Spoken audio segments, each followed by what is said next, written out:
This is the Main Event Marks podcast, brought to you by Belly Up Unhinged Radio Network Sports. I'm your first host, lifelong wrestling fan, former radio guy, and cat dad. I am Troy, and with me as always, he is the main event collector and figure hunting warrior. He's the WWE Walking Wrestling Encyclopedia and the Wolfie D to my JC Ice. He's Greg. What's up, Greg? What's up? He's got that heavy smoker voice, I believe. Yeah, wasn't he Slash or whatever the hell in TNA? Maybe, I don't. Wait, what's part of that? I thought you were going to say. I didn't know he was in. Wait, was he part of the New Church? You remember? If that was him, I don't remember it. I mean, I remember that. If that was him, I never knew that was him. Okay. Yeah, Wolfie D. I'll believe you. Yeah, he was. Yep, Slash. That was his name. Okay. I don't know how he got away with that. Slash, man. Doesn't actual Slash have that name on lockdown? That's what I think. I mean, he's a member of Guns N' Roses, so they're super stingy about their IP. So, but either way, thank God we're not going to talk too much more about those guys on this podcast. But we are going back to the year 1997, one of our favorite years in history, to talk about In Your House 14, Revenge of the Taker. And this is another In Your House where the guy that the show is named after is not actually closing the show. Well, hold on now. To be fair, they explain that. I know, yeah. They explain it in the show, and it makes sense, but at the same time, it's just funny. It's like, all right. Because Rock Bottom, did The Rock close the show with that one? I forget. No, as a matter of fact, the same guy who closes this show closed that show. Good Lord. Yeah, so there you go. Rock Bottom, Rock doesn't close. It's time. Vader's not even on the card. Beware of Dog, though. That one was the main event. So there's that. You know what happens. Which one was it? Beware of Dog. Oh, yeah. There was that one. And that, I mean, if you watch it on Peacock. Better Enemies. Well, if you watch Peacock, that match does not close the show. Because remember, the power came on just in time for that match. Yeah. And then they redid the rest of the card, and they act like so the main event's in the middle of the card, basically. Also, I believe now in the archives. Yeah. Yeah. Beware of Dog. Okay. The night the lights went out. We've done quite a few In Your House. That sounds like an ECW show. The night the lights went out. Yeah. Right. Yeah. I always liked The Night the Line Was Crossed Again. Well, it's better than Seinfeld, dude. It's like that. Oh God, yeah. They have expert naming on their shows, man. Good Lord. Dude, they had a show called WrestlePalooza. Okay, I mean, right there should tell you. Hey, yeah. Wow. Yeah, we're covering that show coming up. Oh, I know. I'm all caught up, or almost, and it's fresh on my mind as a recording of this. So there you go. Yeah. Well, you're welcome. I'm thanking you for crap. Well, we've actually got a lot of news and notes. But more on that later. Yeah, right. Well, we've actually got a lot of news and notes to get into today. So we're going to take our time to let you know that the Main Event Marks is sponsored by Swift Lifestyles. Their clean energy drinks and focus enhancers, great tasting vitamins, and big brain nootropics that are made and shipped from the USA. Go to swiftlifestyles.com and use our special promo code Main Event Marks. That is all one word to get 15% off your order. It's Main Event Marks, all one word for 15% off your order. But now that we're done with that, we're going to take our first break. When we come back on the other side of this, plenty of news and notes from April of 97. Follow the Main Event Marks at Facebook.com/Main Event Marks Pod, on Twitter at Main Event_Marks, and on Instagram at Main Event_Marks and at Main Event Collector. Get ready to rumble! In your new Main Event Marks merchandise, we've got t-shirts, hoodies, masks, hats, stickers, pins, and much more on our Redbubble store. That's maineventmarks.redbubble.com. You can also pick up some awesome clothing items with the latest updated show graphics on our Bonfire store. That's bonfire.com/store/main event marks. Support your favorite retro wrestling podcast and pick up some cool swag on our Bonfire and Redbubble stores. That's maineventmarks.redbubble.com and bonfire.com/store/main event marks. Hey gang, it's Commissioner Cooper of TSS Fantasy.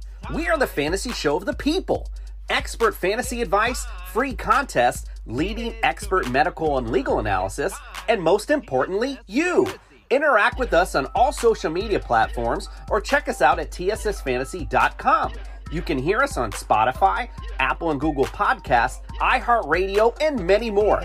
Check out the fun today and be a part of the most interactive fantasy show around. TSS Fantasy, the fantasy show of the people. The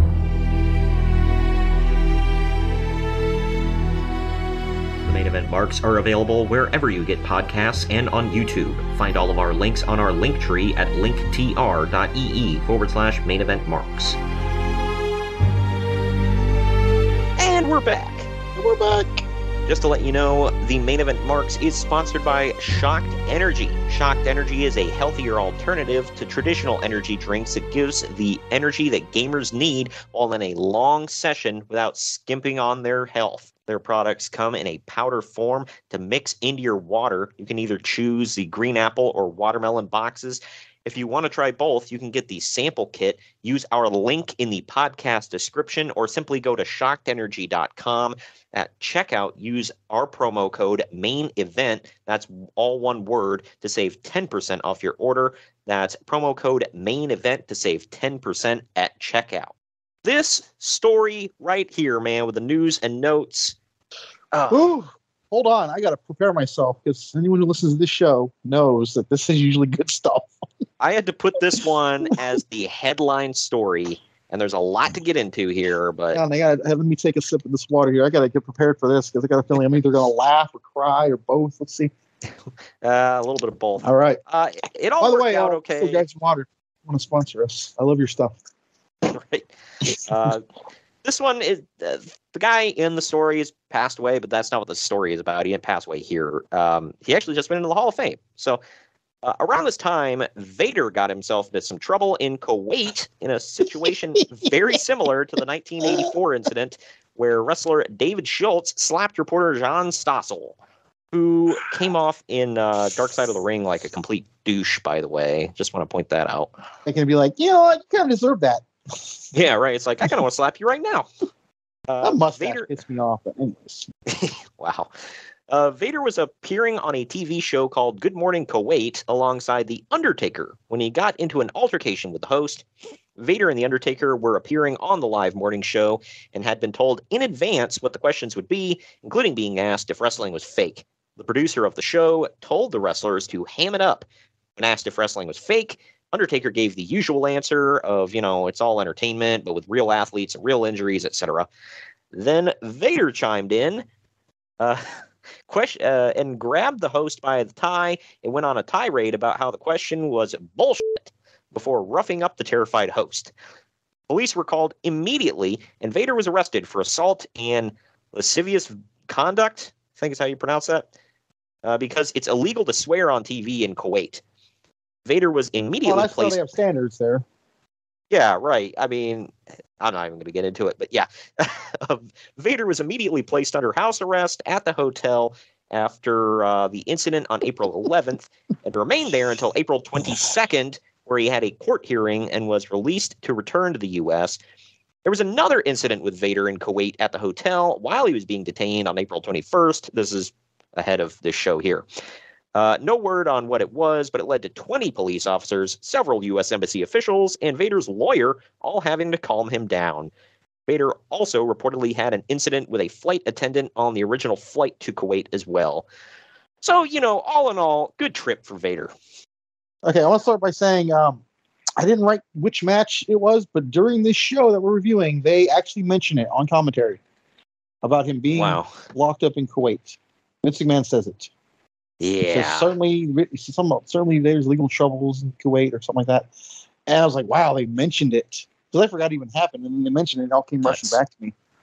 Yeah. I think it was during the opening tag match, I want to say. Yeah, it was, because he was allying with those two. No, was he? No, he wasn't with them at the Camp time. Cornette. Was Camp Cornette a thing? No, that was 96. Oh, yeah. I think they're broken up. Yeah, so I don't remember. Right. But He's a baby face here. Yeah. I think Jim Cornette said that the incident where everybody had to be called to the hotel room to calm him down. I think he said he was just he was basically having panic attacks because he was stuck in a damn hotel room under arrest, basically. So he was like calling people. And not to disparage the country, but it was not even in America. It was in Kuwait. It wasn't even at home. It's important note. Yeah, like you said, nice to know they have certain standards on their television programs over there. There's a lot to be said there that I'm going to leave alone. But Vader got off easy, I'll say, for being detained over in Kuwait. But I think that probably had something to do with they knew it would not go over well if anything bad happened to him just for swearing on TV. Yeah, right. So that might have turned into an international incident. This reminds me of... Which pay-per-view headline, by the way.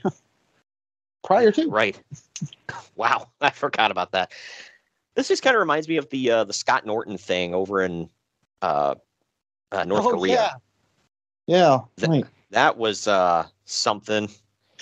But that might have been worse, though, because they were literally listening in on his conversation on a telephone. This was on national TV, at least. Yeah, right. That sucked for Scott, though. He said he was freaking scared crapless, which I would have been. Hell, if I was Vader, I would have been scared crapless. So there you go. Vader's a large man, too. That's telling. Yeah, right. That's just crazy. I love how that's a forgotten thing in the annals of wrestling time. And they talk about the John Stossel thing, and like they don't ever mention this, and it's right up there with it, dude. Yeah, I know, right? Poor guy, though. Like I said, I'd have been freaking the hell out. It's like, let me out of here. I don't really blame him for having a panic attack. Here's something a little less important and go down as more of a laughable footnote. Tiger Ali Singh, the son of Tiger Jeet Singh. Okay. You got me already. Yeah. Son of legendary wrestler Tiger Jeet Singh debuted on WWF's Kuwait tour and won the Kuwaiti Cup tournament. However, prestigious Kuwaiti Cup. Oh yeah, right up there with that's right up there with that winning the greatest Royal Rumble and all that gigantic, like comically gigantic trophy. However, word is that he was really green and out of shape. So despite getting a huge push on the tour, WWF has no plans to use him in the U.S. right now. Yeah, I don't think he popped up until, 98? Yeah, 98. That's when he did the whole thing with Babu and doing the $1 Million Man thing, where he said pay people to do stupid stuff. I'll say this, the gimmick wasn't horrible. He was, but the gimmick was presentable. But yeah, it wasn't bad. Yeah. That's about all I can say about Tiger Ali Singh. He wasn't good. Nobody gave crap about him. He did nothing of any note. He got bumped from his guys got bumped from a Royal Rumble for Drew Carey. So Drew Curry. Okay. One of our most listened to episodes, actually. Thank you for that.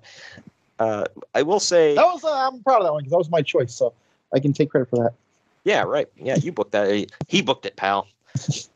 Sid reportedly has a herniated disc in his back from a weightlifting injury, but there's a lot of skepticism.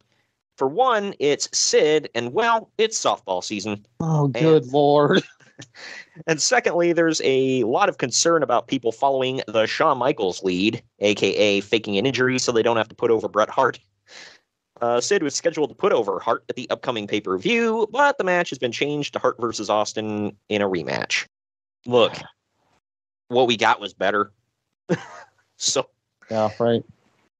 Yeah, and you and I have said we're fans of Sid, but he's never put on a 5-star classic. All right, it's just nah. And I will say, out of the Hart versus Austin matches that I've seen, this is the weakest of the three, but it wasn't bad by any stretch of the imagination. So, I don't disagree, but at the same time, it was not a match; it was a brawl. And more on that later. We'll get to that, but yeah. I mean, I factor that heavily into my rating, just so you know. Yeah, if we're going to categorize by that, then yeah. As for the poor buy rate at WrestleMania XIII, WWF officials are blaming it on the Shawn Michaels quote-unquote injury. Basically, they had spent about a year slowly building up the Michaels Hart rematch, and then a month before the show, Michaels lost his smile and went home, leaving the company scrambling without the marquee match that they had built up to. Okay. When do they really build to that? I want to know the logic it was like that. When was that really built to? I feel like it was slowly. It was like a simmering kind of. No, see, because I highly disagree with that because like Bret came back in '96 at Survivor Series, Wrestle Austin, and then and him and Michaels kind of had like a little tussle at its time. But then Bret and Austin had the thing in the Rumble, and then it was Bret and who was it? '97 was it the February pay-per-view? Oh, it was the Final Four. Michaels wasn't in that either. When was this ever a thing? I think because I believe Bruce Pritchard actually said that was totally what they were building towards. And I mean, I have no doubt that's what their idea was, but there was no build to that whatsoever. Watching this, you wouldn't have gotten the feeling that was the match at WrestleMania 13. I think that was everybody's just like in their mind, like, and I'm not disagreeing with what you said at all. I think it was just everybody was like, well, I mean, it's got to be a rematch, right? I mean, you know. Yeah, no, totally. That's what it should have been, but like there was no hint at that whatsoever. So unless they're flat out being like, you know what, this is it. We're saying this is what it is. We don't need to build. Did their paths cross? Like I said, only at its time. I believe Michaels was on commentary and they got into a tussle. And that was about it. Okay. Yeah, because I would have to go back and watch all the build up to WrestleMania 3 because I don't remember personally. But I don't know. I just, like I said, I think, don't quote me on that because it's been a while since I listened to anything Pritchard had to say on the matter, but I think he did say that was what they were going with and what they were building towards all year to get them to the same point. I'm not going to deny it. It's clearly what they were doing, but there was no build to that whatsoever. Like going into the year, you would think that the big blow-off match for Hart was him as champion against Austin. That's what it looked like it was going to be. Yeah. And then they pivot to Sid. Right. So, well, speaking of Bret Hart, at a TV conference in Canada, some filmmakers were shopping around plans for a documentary about Bret Hart. This would, of course, become Wrestling with Shadows. How's that going to turn out? Yeah, right. Actually, it turned out damn well for the filmmakers. They got more than they bargained for. WWF has had discussions with UFC fighters Don Fry and Scott Ferrazzo, but they've led nowhere. People don't know who Don Fry is. He's got like the second best mustache in the history of the world behind Tom Selleck. Oh, hell yeah. I've seen some people... maybe third next to My Name is Earl. I don't know. He's up there. But I've seen some people can actually confuse him in pictures, and they don't look that similar. Okay, there are a few similarities, but people have compared him and Dan Severn. I think it's just the mustache because they really don't look alike. Yeah, and you can put Big Scott Hall in there too from AWA. Oh, good Lord! Yeah, right. Because that was happening too. Damn straight, and he had the mullet, so he was all the way white. Man, as Latin as can be, but he was all the way white. Damn straight. Man. Don Fry did get into. I think he did get into wrestling over in Japan a little bit, but I think it was I think he had a half a star classic with Bob Sapp. Good Lord, yeah, I think he did the mixture of wrestling and shoot fighting kind of deals, like the Pancrase type stuff. He kind of started it. For people who don't know, it's kind of what Josh Barnett made famous. Oh, okay, yeah, the Bloodsport type deal. Yeah. Yeah, and I think he was in Pride for a while, I want to say. Probably I don't know. Yeah. I have no... Yeah. Yeah, because I remember seeing him with the blue gloves. I just figured that was Pride. I have no idea who Scott Ferrazzo is, by the way. Do you? I don't either. Okay. Anybody out there, you watch, he was a big name back in 97, and we had no freaking clue. Yeah. I can't wait for you idiots, you don't know who Scott Ferrazzo is? Yeah, he's the pitcher for the Blue Jays. Yeah. Well, this one's kind of the bleed over story from one federation to another, but the Meishinoku Pro wrestlers who wrestled at the ECW pay-per-view had a meeting scheduled with WWF this week in Connecticut. I wonder where that would go. Yeah, about a couple months away, I think. Indeed. For anybody that doesn't get it, that's Kaientai. How do you not get that? Well, I mean, we could have younger listeners on the show that have no idea what the hell's going on. Yeah. Think about this, man. People who were born in 2004 or 18 now. That's nuts. It's like they weren't even born when. Can you just shut up and move on, because you're aging me right now, and I don't appreciate it. So let's go. Wow. All right. Well, since some big stuff happened here this week, we got to get into it. This week in ECW. If I may have another volley.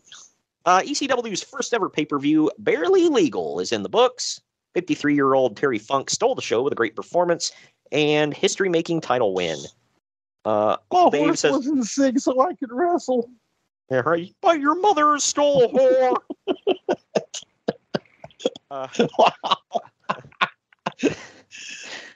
Uncle Dave said that the show wasn't perfect, but it has to be considered a major success by ECW.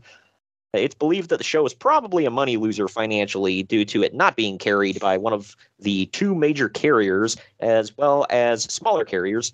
Paul Heyman was telling people before the show that it probably wouldn't make any money, and that the goal was to just put on the best show possible and hope that the other carriers would get on board with the second pay-per-view in the future. Heyman has meetings lined up with Viewers' Choice and Cablevision, both of whom did not carry this show, but may carry future events. ECW announced a second pay-per-view in August, which they said would take place in a larger venue in a new city. One final note, literally only 24 seconds after the show went off the air, the generator blew and all the power for the television cameras went out. If it had happened just minutes earlier, it would have destroyed the end of the pay-per-view. Because they didn't do enough of that on their own. Yeah, right. So I believe the company's not carrying this, and this I'm going off the ECW documentary, was because of the mass transit incidents. That was one of the major. Yeah. I think just in general, they weren't down with the ECW product, which, I mean, can you blame them? Yeah, no, hell, I can't blame them.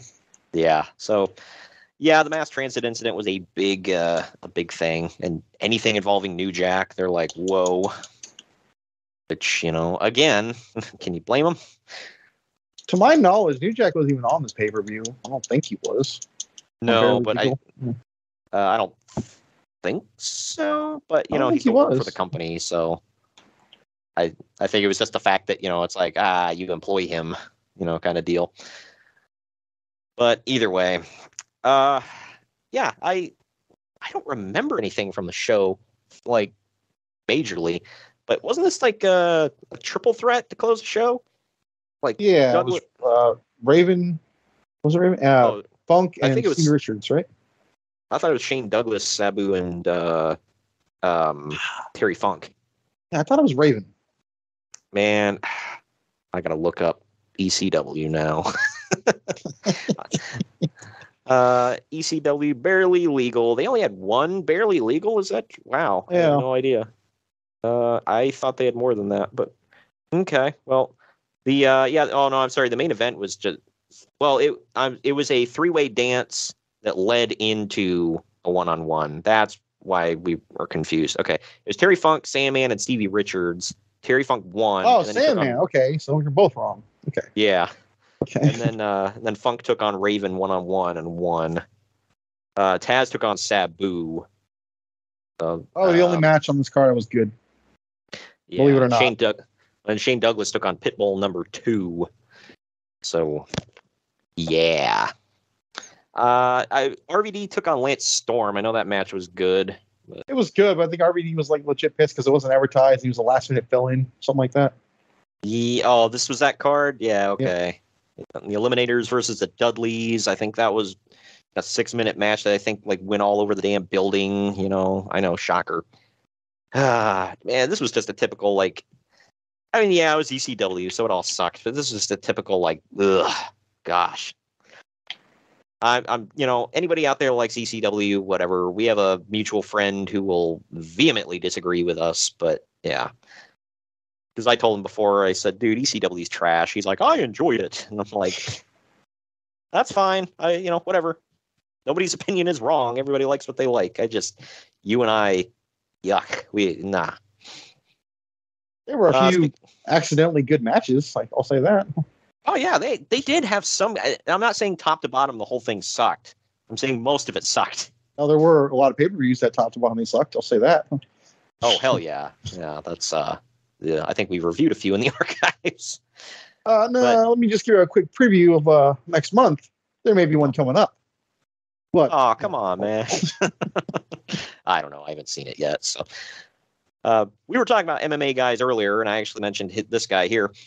Dan Severn was backstage at the ECW pay-per-view and talked with Paul Heyman about possibly coming in, likely to work an angle with Taz, given that Severn is the NWA champion, and considering ECW's history with the NWA, you can imagine how well that would go over with them. I don't understand what you mean.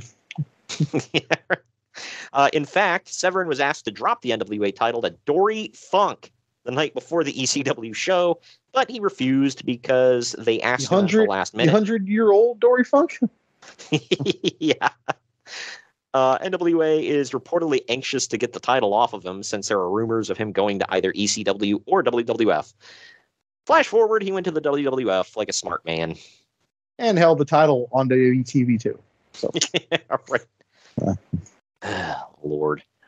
I just love how, like, they bring him, the first thing I think is Taz. So, okay, I would have been on board with that. Yeah, I mean, that would have been entertaining to watch, I guess, maybe. I don't know. Could have been bad. I don't freaking know. But I'm assuming it would be decent.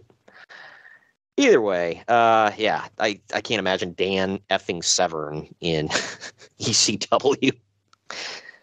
But I accidentally killed somebody who was shooting on him. Yeah, right. A few weeks back, Paul Heyman held a meeting with the ECW locker room, telling them that if anyone went to WCW's Nitro when it came to Philadelphia, to never speak to him again because that person would be dead to Heyman. You and I talked about that in the archives. Now in the archives, I can't. Which show was it that we just covered? I think it has to be Spring Stampede, right? Yeah, Spring Stampede. That's right. Yeah, go check that out, everybody. But anyway. Well, the only ECW person who went to Nitro was Bill Alfonso, so read into that what you may. Alfonso later denies that he was ever there. I didn't hear a whistle that night, so yeah, right. Yeah, so I don't believe it. I don't think he left ECW around this time, did he? Oh, and he was there till he was on the very last show, wasn't he? With RVD? I think so. He might not have been, actually. I think he might have been.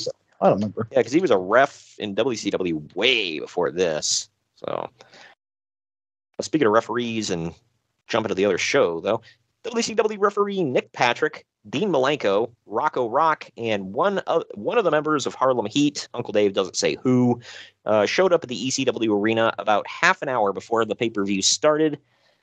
And they were in town for Nitro the next day, so that's why they were there. They weren't just randomly in Philadelphia. Many in the ECW dressing room were ready to go out and start a fight with them, because of course they were. But Heyman calmed everyone down. After the pay-per-view ended, Kevin Sullivan, Hugh Morris, and Dave Penzer also showed up to hang out and were cordial with everyone. A rogues gallery, huh? Yep. Oh, come on, man. Can't we all just get along? Brothers got a hug. Yeah, so you got Nick Patrick, Dean Malenko, Rocco Rock, a member of the Harlem Heat. I'm going to just assume it was Stevie Ray.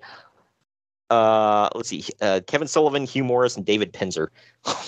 What the hell, man? I'm going to reiterate what I just said. Rogues Gallery, right there. Yeah, right. Who's who? And I mean that literally. Who's who? I mean, Dean Malenko and Rocco Rock used to work there. So, I mean, I could see them showing up. I don't know what the hell Nick Patrick, Stevie Ray, and Kevin Sullivan, Hugh Morris, and David Penzer were there for. Clearly weren't looking for work. I don't know. Maybe they just wanted to see the show. But I just like that, where it's like, oh, well, the ECW locker room was ready to go start a fight with them. Like, of course they were. Because they're a piece of garbage. Doesn't show you the clientele they keep there at all. Yeah, right. Oh, we got people from WCW here. Let's fight them. And I'm not saying everybody in the locker room, okay? I'm sure it was like a handful of people, and we can probably pick them out of a lineup. But I'm just going to let that I'm not hang. going to name names. We know the yeah. Yeah, right. Yeah. Nitro in Philadelphia the night after the ECW pay-per-view drew the second largest crowd, 16,256, and gate, I'll just say south of $220,000 in WCW history, and set an all-time merchandise record as well, 143,000. The Nitro scheduled for June in Boston is expected to break all of those records also, with early ticket sales already doing huge numbers. Yeah, WCW was on fire at this time. Booming, man. Damn straight they were. I mean, can't deny that. I'll give them that. For this one, nothing came about of this yet because I was like, what year is this? Former ECW valet Kimono Wanalea debuted in WCW in a dark match at the Nitro tapings. The match will be aired later on one of the syndicated weekly shows. She was a manager of a jobber tag team called The Extreme. Whoa. Wow. This must have been a one-off appearance. Yeah, this had to have been a one-off because, she didn't show up until 99, right? I think it was right around Starrcade 99, something like that. Yeah, so she wasn't there long. She joined, she came in with the Varsity Club, right? Yeah, the new Varsity Club. You know, because if you're gonna give a reboot to a faction, you know, that's right up there with the Dungeon of Doom, man. You're not lying. Oh man, both of which had Kevin. Rick Steiner didn't even have the smiley thing on his hand, by the way, so I call blasphemy on that. Yeah, right. NFL Hall of Famer Reggie White has signed on to appear at WCW Slamboree next month to face Steve Mongo McMichael. The negotiations had been ongoing since January after NFL player and part-time wrestler Kevin Green suggested it. Did that happen? That did happen. He wrestled McMongo. Oh, okay. Yeah, I had no idea. I don't remember that show. Hulk Hogan did a rare clean job to Jacques Rougeau at WCW's show in Montreal. Rougeau was the promoter of the show and was expected to be the hometown hero, but the crowd was actually split between he and Hogan. It was a non-title match, and Rougeau pinned Hogan clean with a small package, which sets up a return match the next time they come through Montreal. It was Hogan's first totally clean pinfall loss since losing the WWF title to the Ultimate Warrior at WrestleMania VI in 1990. Hot damn. And all the people, he picks the Mountie. Well, you're damn right. He's the Mountie. Always gets his man. Yeah, and he didn't even have to use a shock stick, man. He just beat him clean as a whistle. Good Lord. Man. This story reminds me of when PCO had a fit because he was going to lose clean to Diesel in Montreal, and they changed it to like a double count out or some crap. Yeah, because there's a lot of shame losing to Nash when he's on top of the industry. He was literally the world champion at the time. It just, oh man. Anybody who goes back and listens to in the archives our Diesel in 1995 bonus episode, it was more fun than it sounds, but it's just like, wow. I couldn't believe it where he's like, oh, well, we're in my hometown. They're going to cheer me. And he's, and when they get out there, yeah. And then when they get out there, Nash said he got him in a headlock, and he's like, the crowd sounds like 70-30 me. You still want to go with that double count out? And then, of course, he said, Nash said, I think it was Nash was saying Michaels was stirring the pot. He was like, he doesn't want to take, the world champion's finish, huh? What makes him better than you, huh? Like, just getting riled up. Interesting question, but yeah, right. Here's a long involved one. Speaking of Kevin Nash and backstage antics. Earlier in the week, Eric Bischoff, Kevin Nash, Ric Flair, and Roddy Piper got together to discuss the plans for the Slamboree main event. And the face team is Flair, Piper, and Kevin Green versus Kevin Nash, Scott Hall, and someone who has yet to be named.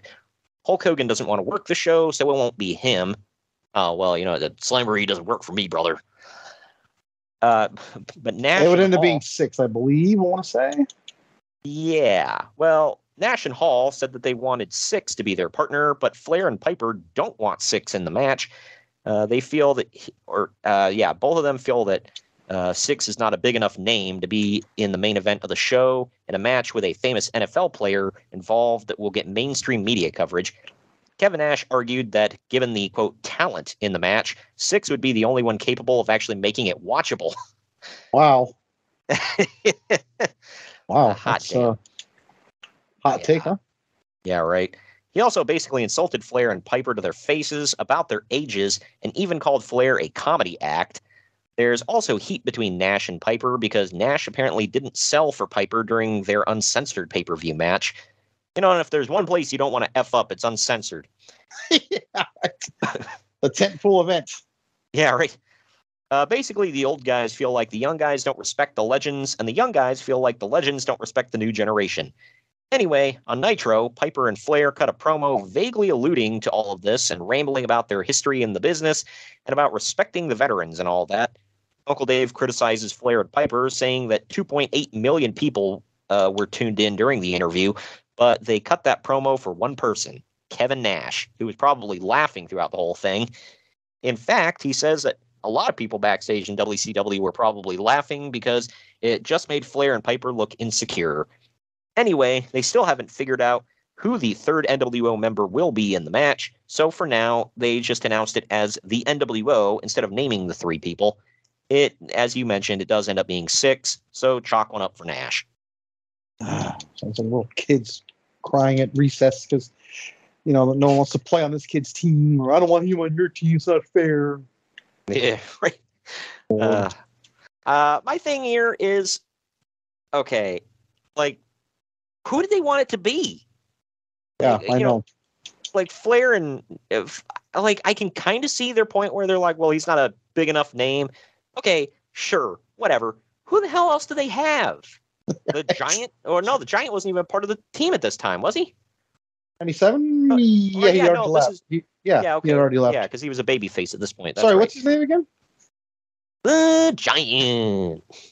I get the Mark Sterling in, I guess. It's a Mark Sterling play on David Pinzer, but yes. Yeah, right. But yeah, so Stevie F and Ray. Well, no, he wasn't a part of the NWO at this point either. I'm sitting there thinking about it. I'm like, okay, it could have been. There's a couple of guys: Buff Bagwell, Conan, Scott Norton. This one might have been really random, but Masahiro Chono. What about Michael W. Wall Street? Vincent?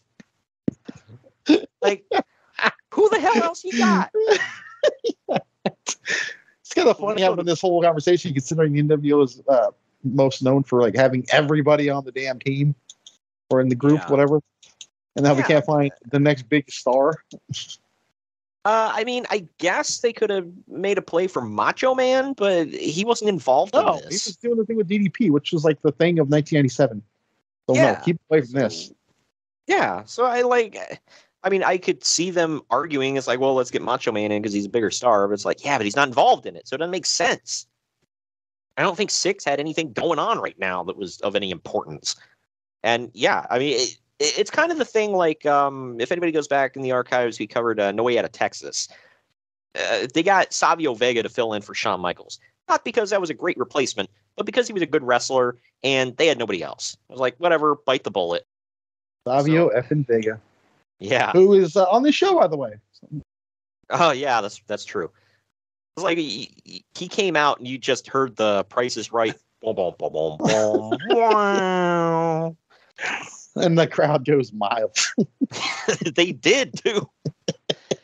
That's the sad part about it. But, yeah. Either way. This is prime Sean Waltman, by the way, with that perm. Oh, yeah. Holy hell, yeah.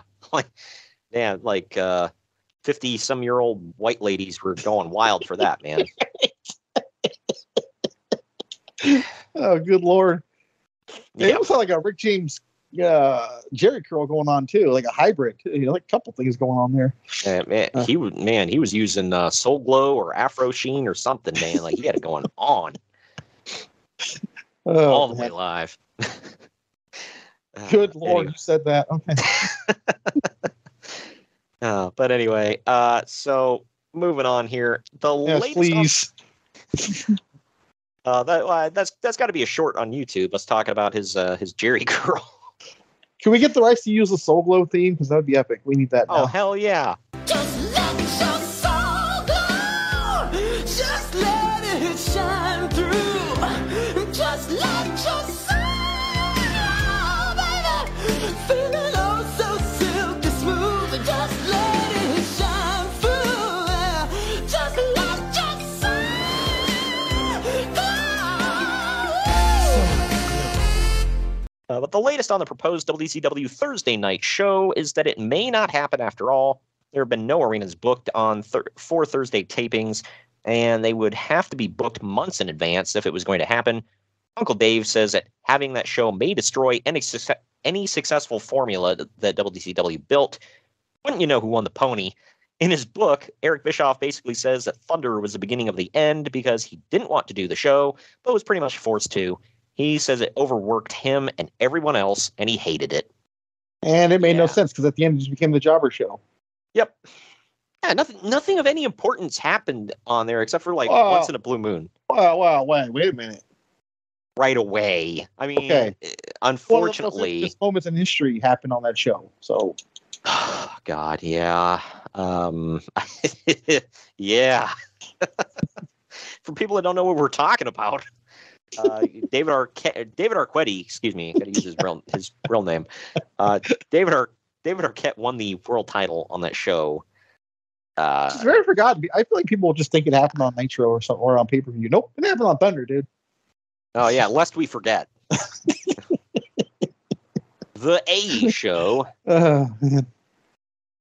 Good Lord. I think SmackDown was still kicking his ass too in the ratings at this point. You don't say. In the WWF versus WCW lawsuit about the hotline, the judge ruled that Mark Madden is a journalist, which pause there to laugh, and thus wasn't required. People can be very loose with definitions sometimes. Oh yeah, anybody with a blue check mark on Twitter is a quote journalist in 2022. So yeah, and I hate the Steelers, dude. Sorry, just had to say it. Amen. I don't know if you. Oh, okay, I wasn't sure if you agreed or not. Okay. Yep. Yep. But he was not required to reveal his sources about whatever it was he said on the hotline. They don't specify. Madden was also recently suspended by WCW for a week for using the phrase "say hello to the bad guy" on the hotline, which led to WWF lawyer Jerry McDevitt sending another threatening letter to WCW. All right, my first question is, who the hell's listening to this to know he said that? Like, who do they have like an intern or something? Like, listen to this. Yeah. Anything we can use, I want to know. Yeah, I was going to say, it's like, who's the poor, unfortunate soul that's getting paid to listen to this crap? Like, good Lord. Hey, listen to the hotline and tell us if Mark Madden says anything of any importance. Oh, well, spoiler, usually doesn't, but yeah, I don't think I'm getting paid by the hour here, so I'm just going to tell you now, no. Oh, man. Mark effing Madden, man. Either way. Off topic, I heard him and Flair had like a fallout or something. He's no longer on his pod or something. Or him and who? Him and Ric Flair. Does Ric Flair still have a podcast? I guess so. I guess he fired Mark Madden off of it, or he left, or something. I don't know. I don't read that crap, but I just. Oh no! Saw the major pod. So the major pod group posted about it. Like, I didn't even know he was. One, I didn't know Flair had a podcast. Two, I didn't know Mark Madden was on there with him.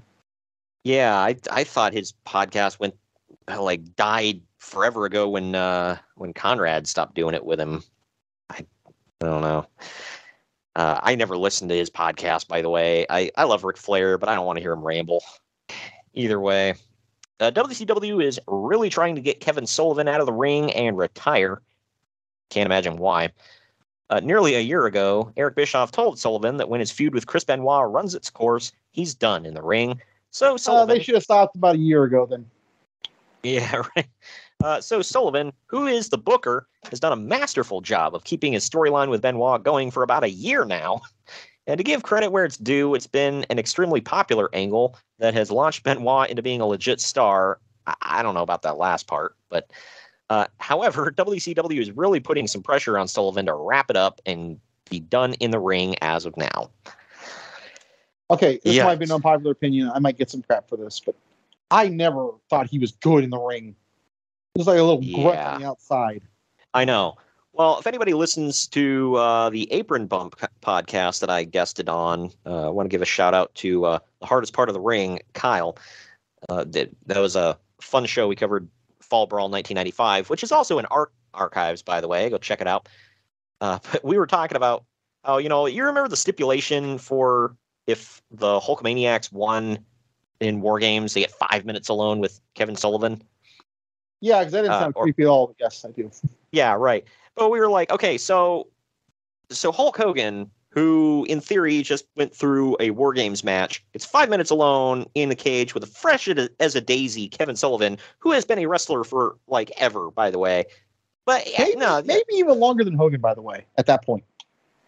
Yeah, I don't know the start date, but maybe. Right. And it's like, so how? Like, why is that a punishment? Okay. To me, if you really think about it, they're kind of just like burying him in a way. Like, oh well, you're a fresh guy, and you're gonna wrestle this guy just the whole match, but you suck enough for him to beat the crap out of you. Yeah, right. To make this fair, Hogan had to have gone through a big ass like War Games cage match and everything, and you're fresh as a daisy. It did have the shark in it, so he probably did some damage to him. Oh yeah, of course. He's not a fish, Greg. He's a man. So shark is fish. It has gills, so therefore he qualifies. Yikes.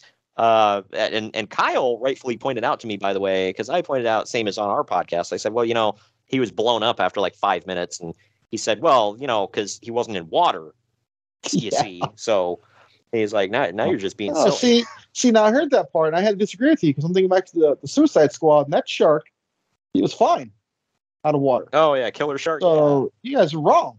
Sorry. King Shark, whatever. You lose. Well, he was half shark and half man. This is, I don't know. Nah, you semantics. No, yeah, you lost. Yeah, I don't know. Yeah, well, now we're just being silly, Greg. I mean, come on. Oh yeah, this is all a legit conversation until that point. Right. We're talking about pro wrestling and whether or not a guy is also a fish. I don't even know what to say anymore. I don't know why we're giggling at this, but whatever. Yeah, this is all this is serious business. We need to get down to order of the day. God. Speaking of the order of the day here, last couple stories here. Actually, I hope God's not listening. Man. What's wrong with you two? Like creation. Yeah, he's like, what the hell? I've never heard of this promotion before. I guarantee you haven't either.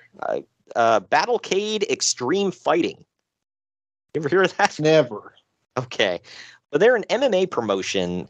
They've apparently announced that they're folding. I can't imagine why, with a name like Battlecade Extreme Fighting. But they were pretty much a victim of the political landscape, with people trying to ban the sport and with the pay-per-view carriers declining to carry the fledgling promotions events. That happened a lot around this time, actually. It did. I mean, it didn't become anything until Dana White came in and legitimized it. Well, didn't was the Spring Stampede podcast, was that the one where I talked about another one that went down? Maybe. I think they were dropping like flies at this point. Yeah. Looking back at it now, I'm like, how did the UFC survive all that time? Yeah, I know, man. They were the one. Yeah, literally now. It's called Battlecade, though. That just sounds like a horrible thing that like Dusty or Bill Watts came up with for WCW. Yeah, right. Just dumb. I don't know. The politicians were really out to get MMA promotions around this time, so it was not a fun time for them. But either way, something tells me it's all going to work out. For one specific promotion, but yeah. They just put on a hell of an interview prior to recording this, by the way. So. Yeah, right. Next thing here, Jake Roberts made his first wrestling appearance since being fired from the WWF, showing up in AAA to do a run-in. I'm sure he was in fantastic shape as always. Okay, so I was going to say, are you sure about the word running? But you went ahead and did it for me. Okay. Right. Thank you. Listen, listeners, this is why I love this guy. He's always got my back with that. See, I don't got to say insulting stuff. He'll do it for me. I was going to say, am I a Richard for saying that? I don't even know. He's fine now, dude. Okay, no, he looks really good now. So, yeah, problems. Oh, can't ignore those. Hopefully he lives a lot longer too. I mean, he seems to be doing better than he has in decades. He's already outlived so many people that didn't do the stuff he did. I know. Clearly, God's plan goes deep with this guy. Yeah, right. Well, I mean, Scott Hall just passed away, and I mean, for as much crap as Scott Hall did, I think even he was like, "Whoa, dude, chill." Yeah, right. So, anyway, last story I have here. I thought this one was funny. I was just like, wow. An indie show scheduled in a high school gym in Virginia was canceled due to complaints, first by the American Arab Anti-Defamation Committee. The Iron Sheik was scheduled to work the show. This is the Iron Sheik. I was going to say that. It really was. Yep. He was scheduled to work the show, but they were upset about the heel character he has played on TV during his career and complained. So the indie promotion agreed to take Sheik off the show. But then another group started complaining about this is what they were called, chill out, but they started complaining about the midget wrestlers being a negative portrayal and wanted them removed from the show as well. Finally, the school where the show was being held just pulled the plug on the whole thing. Okay, first of all, with the Iron Sheik and the negative stereotype, if anyone follows him on Twitter, that's really him. He's not portraying a stereotype. Okay, he's really like that. A nut. So now I get it. You don't want to portray Iranian people in that way. I respect that. But Iron Sheik's really crazy. So, Yep. Point that out. I will say this, when talking out of character, he loves America. So, because he said it, because America gave him all his money. Yeah, I can respect the guy who says that. It's like the old, joke where they say, is it a Cuban or Dominican? I think it was Dominican baseball players said baseball been very, very good to me. It's kind of like Iron Sheik. It's like America's been very, very good to him. Why would you complain about that? I don't think it's a character with him. I think he's just like that, And I don't say that in a negative way. He's a nut. Yeah, but whatever. But that is the news and notes. We are going to take our next break. When we come back, I told you there was quite a lot to get into. But when we come back, we're going to dive into In Your House 14, Revenge of the Taker. And after this. Follow the Main Event Marks at Facebook.com/Main Event Marks Pod, on Twitter at Main Event _Marks, and on Instagram at Main Event _Marks and at Main Event Collector. This message is brought to you by Belly Up Sports. No, just kidding. This is not an NWO promo. This is just me, Kyle Sullivan, aka Shaggy Von Doom, the host of Here in Puckburg on the Belly Up Sports Podcast Network. I have a hockey podcast where we talk about hockey fandom and the love of the game and where that leads you in this game we call life. Why am I on Main Event Marks telling you about this? Well, what if I told you I had one half of the world's greatest tag team, otherwise known as the Main Event Marks, the one and only Greg, Superfly Greg. He was on, and he was talking about his love of the game. So you might want to come over and check that episode out. And if you like what you hear, you can check out the rest of our incredible episodes with our incredible hockey community, from PHF athletes, ESPN personalities, fathers of NHL players, and a whole lot more. Come by, follow the show, give a like, give a subscribe, and it'd be great to have you here in Puckburg. But enough about me. Let's get back to what you're really here for, the Main Event Marks, because they are the cream of the crop. Oh, yeah.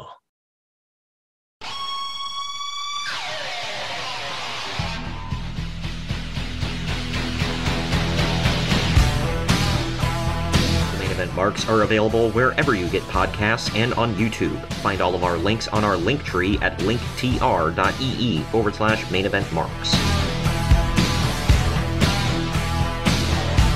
And we are back. We're back. It's WWF In Your House 14, Revenge of the Taker. The date was April 20th, 1997. The tagline, New Millennium of Darkness, A Dark Knight's Revenge. How'd they get away with that? I don't know how they got away with that. Yeah, Dark Knight. It was 1997. Anyway. Batman and Robin's about to come out. I don't think anyone wants to remember that, but it's still a thing in 97 is my point. Yeah, right. But anyway, the venue was the Rochester Community War Memorial in Rochester, New York. I want to point out, by the way, this is a WWE show, not ECW. And yes, they are there. Yeah, it sounds like it's more of like I'm thinking like Ring of Honor when I hear War Memorial. But the attendance was 11,477. So not bad attendance for, us just laughing at the venue. And the pay-per-view buy rate was 0.50, which amounted to 142,000 buys. I'm assuming you watched this one way or another. I did. Yeah. At your neighbors? Yeah. That one, yeah. The old black box. Yeah. Nefariously. We know what was at your neighbor's house. Yeah. I got to make a Ye Old Scrambler Box T-shirt. It's got to be coming to the bonfire store. Nobody will get it. That's under a certain under a certain age, but whatever.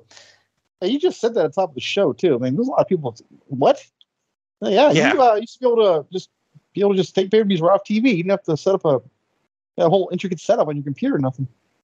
Yeah, right. Yes. A mutual friend of ours sent me a picture of Bret Hart watching a monitor, and like it was a scrambled picture, and it was like 11-year-old me watching Channel 47. I was like, yep, I remember them days.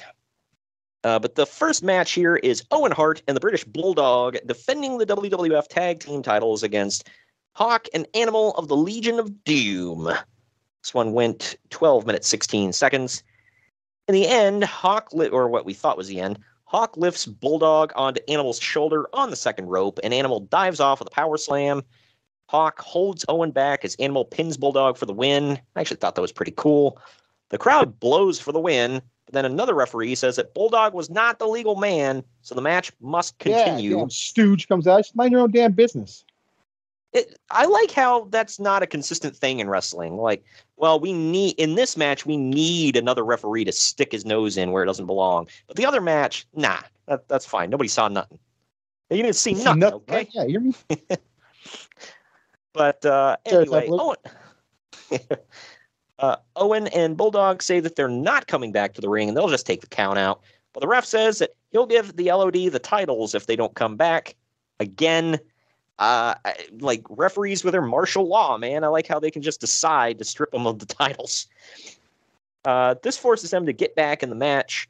In the real end, Hawk pins Owen, but then Bret Hart rushes to the ring, hitting Hawk and drawing a DQ. Therefore, the LOD wins, but they don't get the tag titles. Uncle Dave was really harsh on this most of the show. He gave it 3/4 of a star. I gave it 2.5 for at least average. What say you? I gave it 2. Did you happen to see? I feel like Bret was late getting in the ring because there was a lot of confusion at the end. Did you catch that? Like they were waiting for him to get in, and your feeder referee wasn't counting. Oh wow! No, I didn't even notice. Wow! Like, yeah, now WrestleMania 8 of you. Good Lord! Now in the archives, by the way. Wow. Yeah. No, I didn't even notice that, but. Yeah, I did think it was. That's one, by the way. On this show is another horrible instance of clearly something was going wrong, and improvisation had to happen. We will get to that. Yeah. I did like how he was pulling, but way before Bryan Danielson did it. He was basically pulling a Bryan Danielson. He had just a plain black T-shirt on, not a white one, but just a plain black T-shirt on. Not his logo or anything. Not even like a small little Canadian maple leaf or something on there. Nope. Not a WWF shirt, nothing. Yeah, nope, just a plain black T-shirt. They should have marketed that, man. But anyway, backstage, Doc Hendricks waits to interview Owen Hart and the British Bulldog. He tells Owen that he must feel lucky to still be champions, and Owen says that they're not lucky, they're the best. And Doc says that Bret might not be so lucky in taking on Stone Cold Steve Austin later tonight. Owen and the Bulldog say that there's no way that Stone Cold is there, but Hendricks insists. He then sends us to the We just saw him on TV arriving too. So I just yeah. He's not here. I don't watch TV. What are you talking about? To be fair, they were in the match, but that just goes to show you that there's no screen in the arena back then. Yeah, which is why which show was it that they had the Boiler Room Brawl? SummerSlam '96. Okay, yeah, they had to literally wheel TVs to the ring like it's high school biology They literally class. look like elementary school. I'm watching video. Yeah, right. Yeah, we're gonna watch Bill Nye today, so your teacher has a hangover. But anyway, Holy crap! come on, that stuff happens. I have a hangover. Who knows what that means? It means you're drunk. No, it means I was drunk yesterday.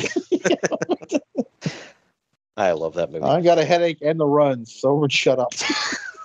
What the hell? You don't remember that on there? No. Yeah. But Doc then, good Lord, Doc then sends us to the Superstar Room with Sonny and Brian Pillman flirting with each other and also pitching the Superstar line. This was weird. But All before kinds of innuendo when. Yeah, right out there in your face too. But before the next match, You could have worded that a little better, but okay, let's. PG-13 wraps the Nation of Domination's way to the ring. That was something. We then go backstage with Kevin Kelly standing by with Rocky Maivia. This was before he was The Rock making fun of Kevin Kelly. So, And before you can go on, I just want to say, if you don't like Kevin Kelly, please die. Oh. Yeah, according to Uncle Dave, and hey, Greg has the receipts. Okay, he said this on Twitter. I got the screenshot, and I got that screenshot and the one of him telling me I got one more chance with him. By the way. Yeah, right. I don't know one more chance for what. I don't know, but whatever. Saving it though, you got to use that wisely. Exactly. But Rocky says that Lady Luck has been on his side since day one in the WWF, and he's hoping that his luck holds out tonight as he takes on Savio Vega. Yeah. Because if there's one thing you need to beat Savio Vega, it's a lot of luck. He's about to headline a pay-per-view here in like 10 months, which we just talked about, right? Which is in the archives. Yeah. Egg on my face.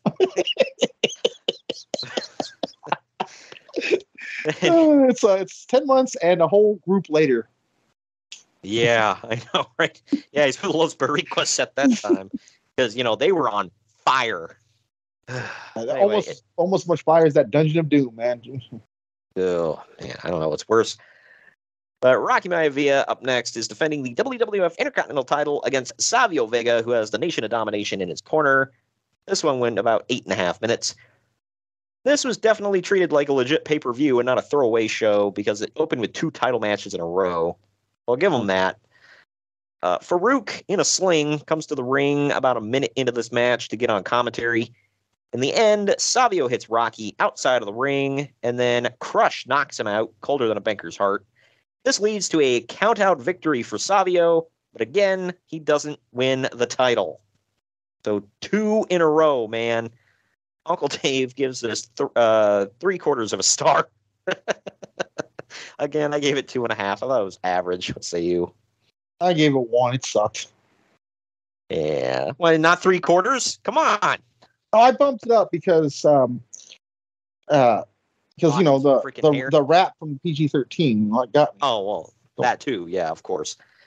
Yeah, I mean, you can't discount that, man. You got not 1, but 2 white rappers. Outside of an ICP concert, when can you ever see that? I love to and I'm using that term sarcastically, by the way. Like what the Nation would become was like a Nation of Islam / Black Panther group. But like right here, they got white rappers, a white guy who is a legit ex-felon, and a Puerto Rican. God, yeah. And like, how is this anything? This was a ragtag group of what the F. This group's going to get a lot better within the year, but man, this sucked. Yeah, like the underlings of like D'Lo Brown and the other ones there, like would wear suits and kind of look like the guys that would follow. Wearing a butler outfit here.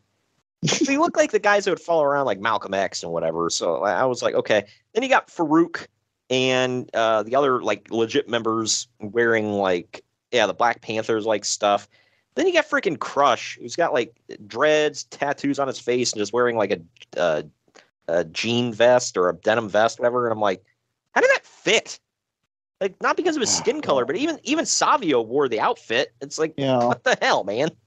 Well, like to my knowledge, he had literally just gotten out of jail before joining this group. Like, he was like, and they made that a freaking gimmick. They're like, like, oh, you got out of prison for real, huh? How about you play that out on TV, pal? But anyway, Savio Vega gets upset with Crush for knocking Rocky out and costing him the Intercontinental title. Crush gets in and they argue. Throw some logic in there, you know. There you go. I like that. Got to give you credit for that. I mean, why wouldn't you be mad? He literally just cost him a title. So I was like, okay, I like that. Yep. Yeah, it was dumb. But Crush gets in and they start arguing until Farouk gets in between them. PG-13 rolls Rocky into the ring now, and the Nation gangs up on him. Farouk literally whips The Rock with his belt until Ahmed Johnson rushes into the ring, chasing everyone off with his giant plank of wood. Yeah. Because I was like, okay. Giant group of guys being chased off by one man swinging wood. Yeah. All right. Did you happen to notice some of the racial words that Ahmed and Farouk use on each other in their... No. Farouk on commentary, and then Ahmed when he got into the ring. On commentary, he said he was going to whoop Ahmed Johnson's black behind, and he's either going to leave, or go down, or he's going to join the Nation, which is kind of ironic, or not ironic, foreshadowing, because he does. But then Ahmed gets on the mic in the ring and says, "I'm going to whoop your black ass," and all this stuff. I'm like, good Lord. Saying this on TV. And then over on Spring Stampede the same month, you got Booker T dropping the N-word. So there you go. Oh my God. Very racially charged around this time in wrestling. I mean, I have friends that have said that, black friends have said that about, you know, like, oh, this, you know, I'm going to, you know, not my black ass. He says something like that. You know, I have a friend who does say that. But like on TV? Hey, whatever, man. They can get away with it. But we now see Ken Shamrock in the America Online room. Yeah. Remember America Online? Yep. I don't want to, but yeah. Hey, AIM was the thing, man. AOL Instant Messenger. That was. Oh God, yeah, dude. Every freaking Friday. Hey, what's your AIM? Let's chat tonight. Yep. That or I don't know if you remember ICQ. Like that rose to prominence when I was in like middle school, I think. But that was hard to keep track of because like you didn't have like a username. People had to look you up by this like long ass number. Yeah, that's how it is with like Nintendo Switch friends. I don't get that. What's your friend code? These 14 numbers. It's so stupid. Who remembers that crap? Right. But here, did you see the size of them damn laptops, dude? Yes. Like I thought mine was big that I'm using right now. Shout out to a mutual friend where I was watching this with him, and he pointed that out. Damn, how big is that damn laptop? It's as big as Shamrock's whole body. I know. I'm like, holy crap, that thing's thick. And that thing's thick with 2 C's, man. Right. But race thing. Anyways, wow. Vince McMahon, by the way, claims that there's a rumor that tomorrow night, Ken Shamrock will challenge Mike Tyson. What the actual hell? Yeah, this was the thing going on like outside of WWE that they brought into it. Yeah, because I totally believe Shamrock in his prime even could, you know, take on Mike Tyson. Okay.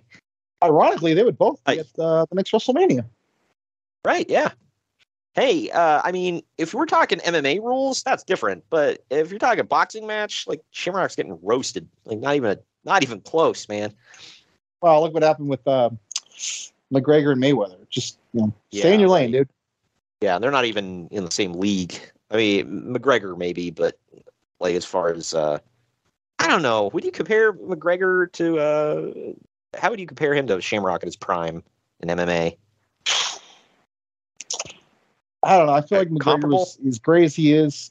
You know, he's beatable. And Shamrock was on top, man. He was like tough as hell. So yeah. It's kind of like the same, actually. You know, not to get around it, but it's almost the same. When they're hot, they're hot. But man, when they were off, they got killed. So it's almost the same. I've seen that. We now go back to Doc Hendricks standing by with the wild man, Mark effing Marrow, and Sable. You know, Sable, Greg, is Uncle Dave's favorite. Oh, man. But Doc asks Marrow how his knee rehab is going. They talk about that for a while and about how Marrow used to be a Golden Gloves boxer before we hear some banging around in the men's right room. there in that arena, by the way, right? Didn't they say you won it in that arena? Yeah. Oh. Yeah, so I guess that had special meaning to him, for that. But then we hear some banging around in the men's room behind him. Somebody should have laid off the Chipotle. But then the referees rush in. Doc says that he doesn't know what's going on before Bulldog and Owen come out carrying a crutch. Wow, is that bad? You got to use a crutch afterwards? Anyway. Good Lord. Dave Hebner then rushes out and tells Doc that he's going to go get some help. Man, much going on real here. Quick, real quick side note. We just lost Chipotle as a potential sponsor ever, but thank you for that. Anyways. Yeah, right. But before, good Lord, before the next match, Jesse James with 2 M's in James, by the way. Hold on. Sorry, real quick. Yeah. Did you notice how many times, we're counting what we're going to see too, how many times did we see Owen Hart in this pay-per-view? Yeah, it was a lot. I think I was up to 5 at one point. It got up there, yeah. But Jesse James comes out performing With My Baby Tonight. For people that don't know, the future Road Dog. Yeah. The Honky Tonk Man then comes out and says that he's introducing his new protege to take on the real Double J. His protege is the former Billy Gunn, now Rockabilly. Oh, man. You want to talk about trying to push a square peg into a round hole, man. This was like, what?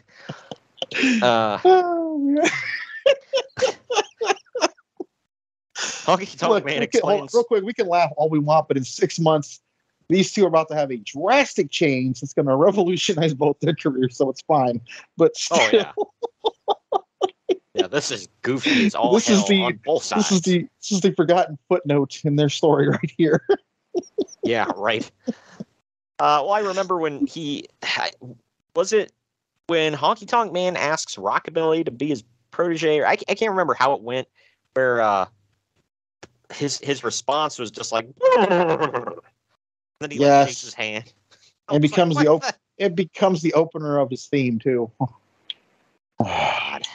Yeah, that's like the beginning of DDP's theme had, back in the day, had like a motorcycle revving up, and he was like, "Oh, have mercy," or some crap like that.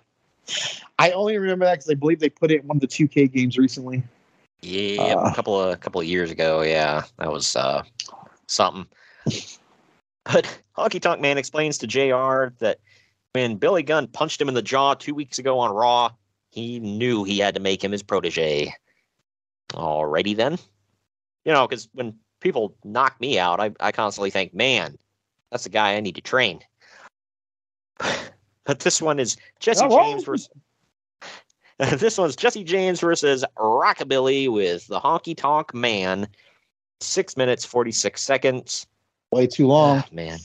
Yeah. In the end, Rockabilly goes for a suplex, but Jesse James rolls him into a small package for the win. Uncle Dave gave it a 1.25 stars. Gave it a 1.5 stars. What do you say? I gave it a star. I also laughed my ass off to see new gimmick lost the match. Right. Yeah, let's introduce him, but we're also putting over Jesse James. Sort of. Well. Yeah. Well. Good Lord. I don't even know. But after the match, Honky Tonk Man tries to smash his guitar over James's head, but James moves and Honky Tonk hits the top turnbuckle. So he doesn't even get one over on him after the match. Also, that guitar was not a working guitar. Yeah. Yeah, that was not freaking gimmicked, man. What was with Honky Tonk and not gimmicking his damn guitars? Like, hot damn. According to Jake Roberts, he said his guitar wasn't gimmicked when he hit him either. That's why you just heard thunk. Now we go backstage with Kevin Kelly standing by with Stone Cold Steve Austin in the dressing room. Gorilla Monsoon is there as well. Kelly asks Austin if he's going to be able to wrestle tonight due to his injuries, and Austin goes into a rage, saying that there's no chance that he won't wrestle Bret Hart tonight. Gorilla says that he's buying Austin more time by rearranging tonight's lineup. His match will now go on last, with Undertaker Mankind going up next. We then switch to the Hart Foundation's locker room with some random white dude with goofy hair interviewing him. Yeah, I was like, who the hell is this? Yeah, I was like, and you are? But he asks Bulldog. Another Owen Hart sighting, by the way. Say what? Another Owen Hart sighting. It's like 4. Yeah, yeah, we're going to see him again coming up. Not to spoil anything, but he asks Bulldog and Owen why they went into the bathroom with Austin earlier. Bulldog says that Austin started it by messing with him and Owen while they were just talking. They were only defending themselves, he says. Owen says that Austin is going to lose to Bret for a third time tonight. Bret Hart simply asks, "Who's crying now?" while smiling before leaving the room. And there you go. But now we get a very long play-up package showcasing the entire Undertaker Mankind storyline. But then we go backstage with Doc Hendricks standing by with Paul Bearer and Mankind. Bearer says that he can smell the burning flesh of the Undertaker, or I can smell the burning flesh of the Undertaker. And tonight, Mankind will become the WWF champion. Oh, yes. And Mankind says that tonight is the greatest night of his life. There you go. He did not say anybody's mother was a whore, unlike Terry Funk, by the way. So. He thought it, though. Undertaker, your mother's a whore. Have a nice day. Bang, bang. Hey, he did technically say that at one point. Oh, he called his mother a whore? That or right out, but he did say she was easy because remember he said he was with her in the funeral home and made Kane. Oh, Paul Bearer did. Okay, yeah. Yeah. I was thinking Mankind. Yeah, sorry. I was like, when the hell did Mankind ever see this? That'd have been hilarious, but yeah. Either way, up next, we get The Undertaker defending the WWF World title against Mankind with Paul Bearer in his corner. This one went about 17 and a half minutes. The Undertaker's face is bandaged from getting a fireball thrown into it by Mankind. We get a jump start on this one. Before I even forget, what the hell did he use to apply that to his face? Because that thing stays on the entire match. Did you catch that? Yeah, some pretty good medical tape he used there. Yeah, didn't even sweat it off. But, yeah, we get a jump start in this one. Taker never... And yes, there will be an afterbirth. Sorry. Taker never even turned the lights back on. How rude. This was the Undertaker look that I actually first saw when I first started watching wrestling, and it was always my favorite. They brawl. My note on this is almost a play on his WrestleMania 14 attire, minus the big thing like on his head. Oh yeah, yeah. This was the same attire he wore up until it was very similar going through to the Ministry of Darkness, and it wasn't until he was in the ministry that he actually changed it. But they brawl all over the place. Bear distracts the ref at one point, and Mankind clocks the Undertaker with the urn for a near fall. This led to Jerry Lawler saying he earned it. That was something. I must have missed that line. Okay. He said it like 3 times. He's like, I told you he earned it, McMahon. And finally on like the 3rd time, Vince acknowledged him. He's like, yeah, all right. But later, Mankind smashes a glass water pitcher over the Undertaker's head. Because, those are laying around. Where do you get those at? Glass water pitchers are us, I guess. Oh, okay. That's what I'm thinking. But then he hit him with a chair. This is clearly WCW rules because there are no disqualifications called for. Even Vince on commentary called this out, so that's pretty bad. Eventually, the ref gets bumped. Why? Don't know. Another referee comes out and Mankind eats it too, by the way. Yeah. Another referee comes out, speaking of eating it, and gets locked in the mandible claw by Mankind, then thrown out of the ring. That's Mullet referee, by the way. Paul Bearer then throws a chair in the ring, and Mankind throws the steel steps inside. Mankind picks him up, and the Undertaker actually drop kicks him into Mankind's face. Yes, I said the Undertaker drop kicked it. With one leg, by the way. It's an RVD style one. It was pretty cool. Yeah, right. Then he blasts him in the head with a chair. Mankind gets his neck hung up in the ropes, Cactus Jack style, and the Undertaker actually pulls his mask off before hitting him with the steel steps and knocking Mankind headfirst into the announce table. That was crazy. Like, what the hell was that table made out of, man? I feel like his head made a hole in that table. He dove headfirst through a hole in the table. You didn't see the tarp come up a little bit. It was like plywood. Yeah, it's like effing weird. Like, I've always remembered that. I couldn't remember what show that happened on, but I always remembered it. But anyway, after that, the Undertaker gets him in the ring, hits a tombstone, and wins. Uncle Dave gave this 3 3/4 stars. I just gave it an even 3. What say you? I gave it 3 as well. Thought it was great. Mm-hmm. Yeah. They beat the crap out of each other, dude. Yeah. I actually think this is one of their better matches as a whole. Yeah, it's definitely better than the Boiler Room Brawls. That's for sure. King of the Ring 96 is often forgotten. That's a great one, too. Oh, yeah. You say King of the Ring 96? Mm-hmm. Oh, I forgot about that one. I think that was their first official one. Oh, okay. Yeah, if anybody goes back in the archives, our first show ever actually was on King of the Ring 98, where they had the Hell in a Cell match. So if anybody wants to go check that out. If you guys have ever heard of that event, it's kind of a little tiny bit famous. Yeah, right. He's been broken in half. After the match, the Undertaker points at Paul Bearer. This is what you were referring to earlier. And he does his cutthroat motion. He chases Paul around the ring and then back into the ring. By the way, the Undertaker's walking at half the speed of smell because Paul Bearer's quote unquote running. But he doesn't run. He just kind of like stumbles around, and I don't know. But they're in the ring now. Mankind gets up. The Undertaker fights them both. He throws Paul into what was supposed to be a fireball, but it doesn't work. We're spitballing there, but I'm pretty sure if you go back and watch this, yes. Yeah, let me paint a picture for everybody. So what happened was Mankind was going to throw a fireball in the. Before you do it, the reason all this is happening is because they burned Undertaker's face. So this is a payback thing. Yeah, so everyone knows.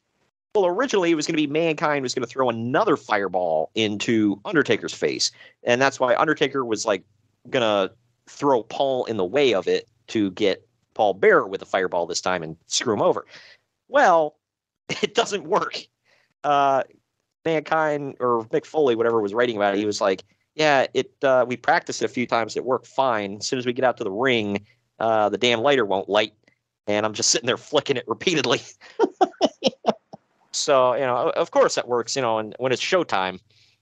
But finally, the Undertaker picks it up and says, "F it." He keeps hold on now. They tried it like 3 times.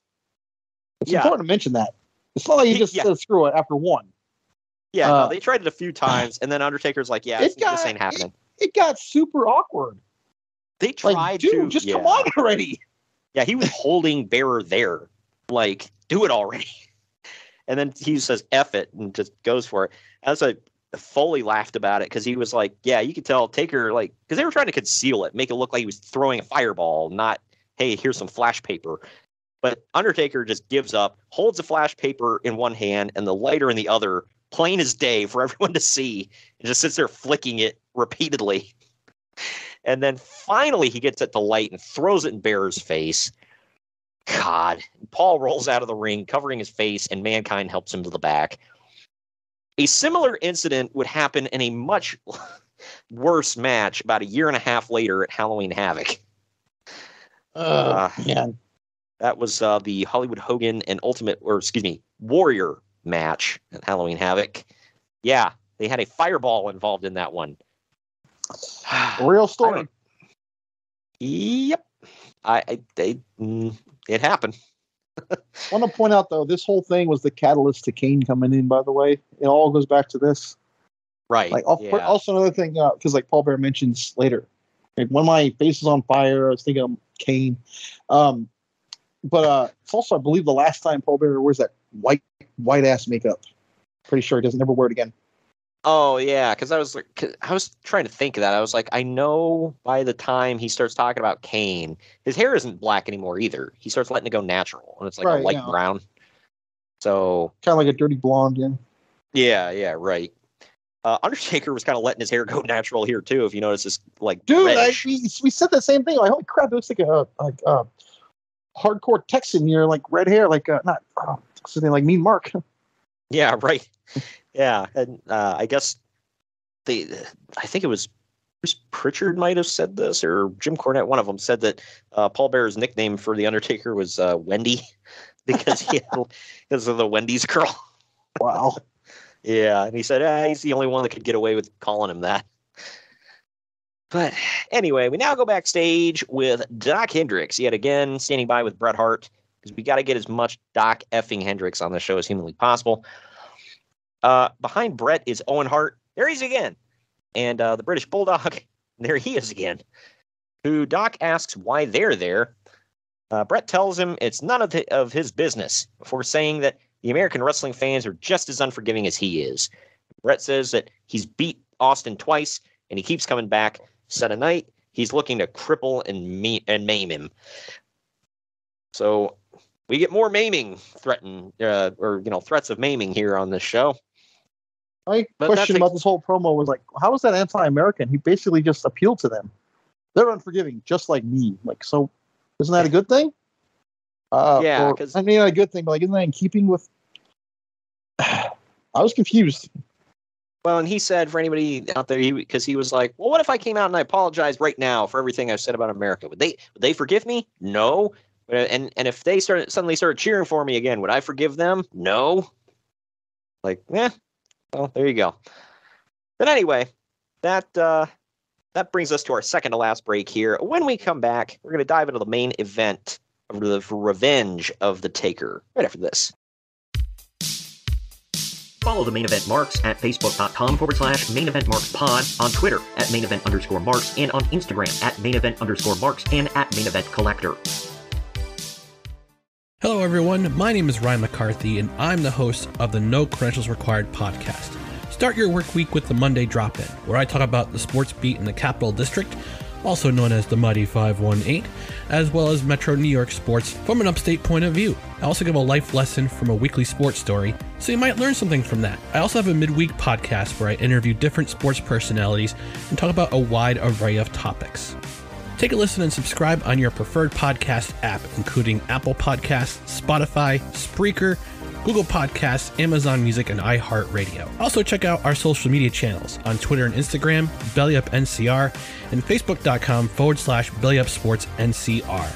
We're a part of the Belly Up Sports Podcast Network in association with Godzilla Media. No credentials required, where you don't need a press pass to talk sports.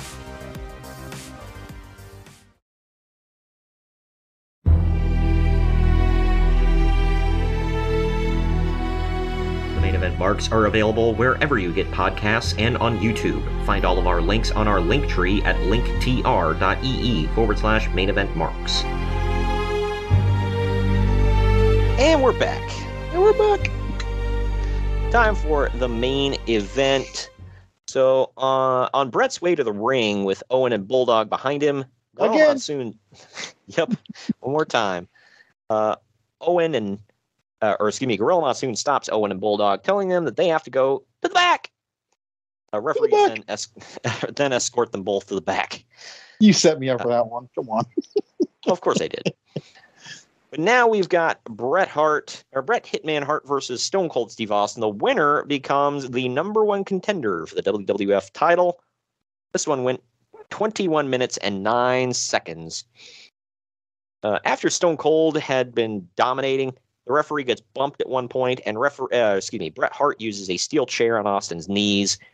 In the end, Austin actually locks in a sharpshooter on Bret. Then Bulldog runs in with a chair and blasts Austin in the back with it. That leads to a disqualification. Another screwed finish on this card.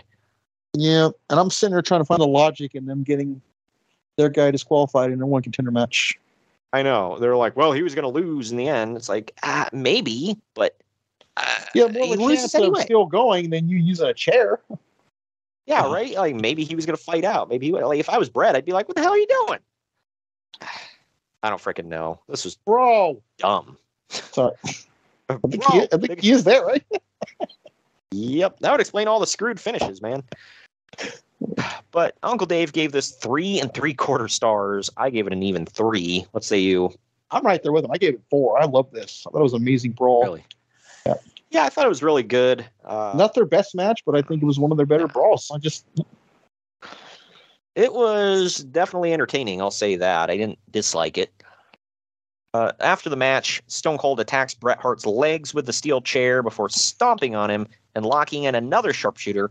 Referees finally get Austin off of Hart just in time for Owen and Bulldog to drag Bret out of the ring and help him to the back. Austin then celebrates in the ring to close the show. No beer bash at this time, though. He's not quite there yet. But that brings us to the end of this one. They were all going after each other's legs. I'm waiting for Owen to come out and kick Austin's leg out of his leg. What the hell took so long? What the hell? Good Lord. But yeah, and you can tell how young Austin is here when he's only got one knee brace. Right. Which, oddly enough, became a major factor in this match. Yeah, right. But we're going to take our final break of the podcast, actually. When we come back, we are going to get into the final ratings and tell you what's to come on the podcast in the coming weeks. Right after this. Follow the Main Event Marks at Facebook.com/Main Event Marks Pod, on Twitter at Main Event _Marks, and on Instagram at Main Event _Marks and at Main Event Collector. Good morning, good afternoon, good evening, and good night. My name is Thomas, and what's your name? I'm Alan. Yeah. We're brothers. That's right. Yeah. Same mother and father. Your room was... we shared the room. Shared a room. We shared the room. Thought I knew your face. Yeah, we go way back, mate. Yeah. We should do a podcast then. We have. We do a podcast. We do a podcast. What's it called? The Broadcast. Yeah, that was planned. Yeah. Well, what do we do? Well, we cover all different things in the world of pop culture. We're talking about comic books, we're talking about professional wrestling, and we're talking about movies. Go back and watch classic retro wrestling events, the likes of WWE, WCW, and if you do like that, you can check us out on Apple iTunes, also on Podbean, Anchor, and on Podknife. Also check us out on Twitter at The Broadcast. That's BROKAST. They nearly stuffed up the ending. Hey, it's all right. Good on you. Yeah. Instagram also at The Broadcast Podcast. Remember, we don't spell it with a C. We spell it with a K. Sorry, mate. Take it easy.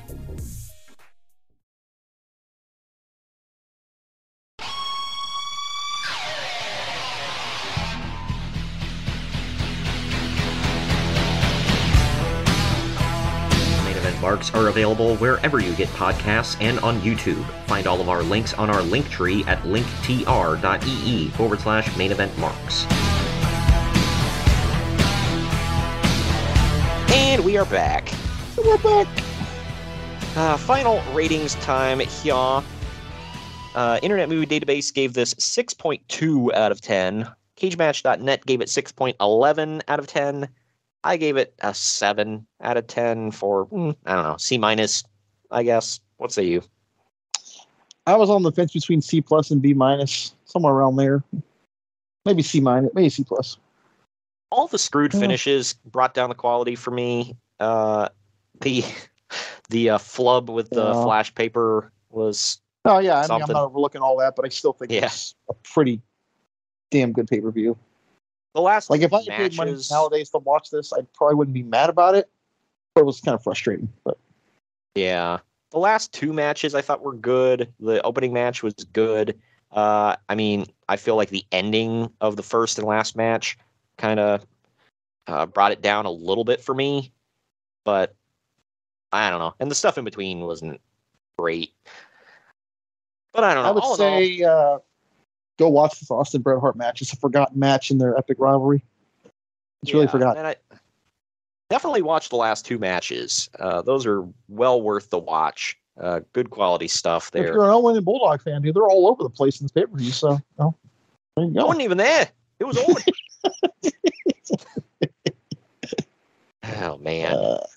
But, yeah, so that does it for Revenge of the Taker. That is In Your House 14. We've got other In Your Houses in the archives if anybody wants to go back and check those out. We've done quite a few of them. D-Generation X, Canadian Stampede.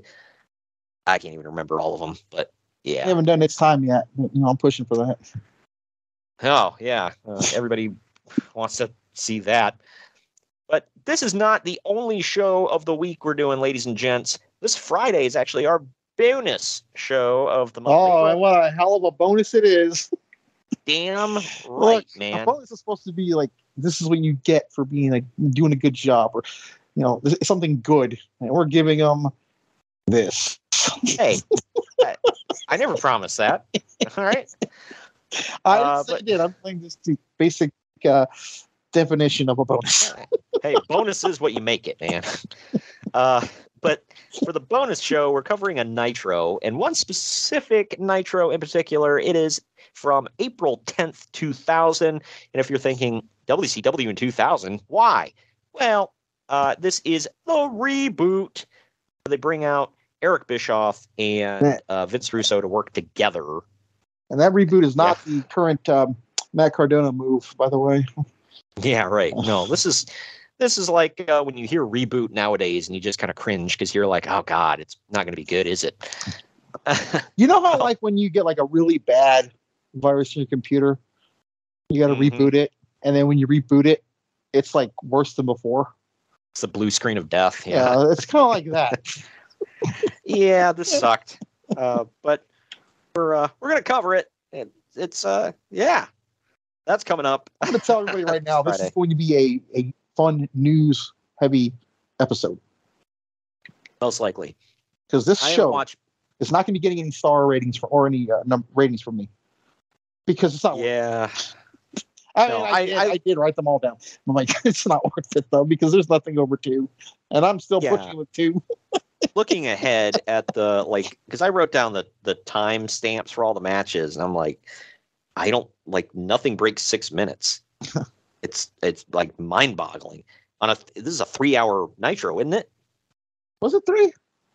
I don't remember. I'm going to say yes, but I don't really watch times when I'm watching these back. I just play it and write down. Yeah. So. I'm hoping it's not one of the 3-hour Nitros. I don't remember when they started that, but knowing my luck, it probably is. They definitely did Nitro 3 hours before this, because Goldberg's title win was on a 3-hour Nitro, which is 98.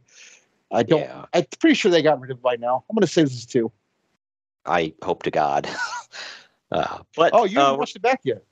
No, not yet. Oh, okay. That's what I'm wondering why you're confused. Okay, now I get it. Okay. Yeah, no, I still got to watch, and I've been dreading it, so I haven't watched it yet. I like to watch. So. But anyway, April 27th is our last show of the month. That is going to be another lockdown. We're getting 2 in this month. It's TNA Lockdown 2012 for the 10-year anniversary. Watch out. That may be a good show. Maybe. It might be. Did you watch it back yet? Oh, I'm already on May, dude. Yeah. That's what I thought. So I'm like, I don't know if you're just. I don't want to give it away. Reveal yet? Yep. Okay. I liked some stuff out of TNA around this time, so I saw the card. It looked pretty decent, so I'm looking forward to at least watching it. I always have fun with these, so we'll check that out when we get to it. Shirt, by the way, I like to watch.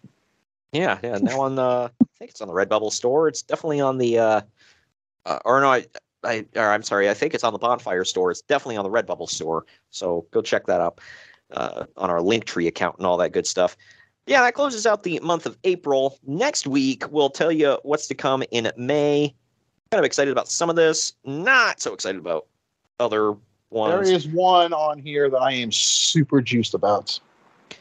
Yeah, I am excited about our first show of May because it's actually going to be our 100th episode. That would be the one. Obviously, we have more than 100 episodes in the can if you count the bonus shows, but minus the bonus shows, this is episode number 100 on May 4th, and we'll tell you about it next week. Looking forward to that.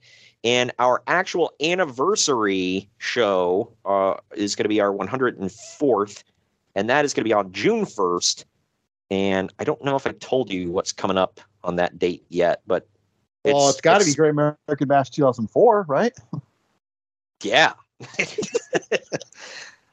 Well, it's from one of the worst pay-per-views of all time, mind you. Yeah, right. But yeah, I'll tell you after this what I'm planning for it. It's going to be a big one for our 2-year anniversary. Stoked. But that is all for today. Thank you for joining me today, Greg. Mm-hmm. And we'll see you all this Friday with the Nitro reboot from April 10th, 2000, and next Wednesday for TNA Lockdown 2012.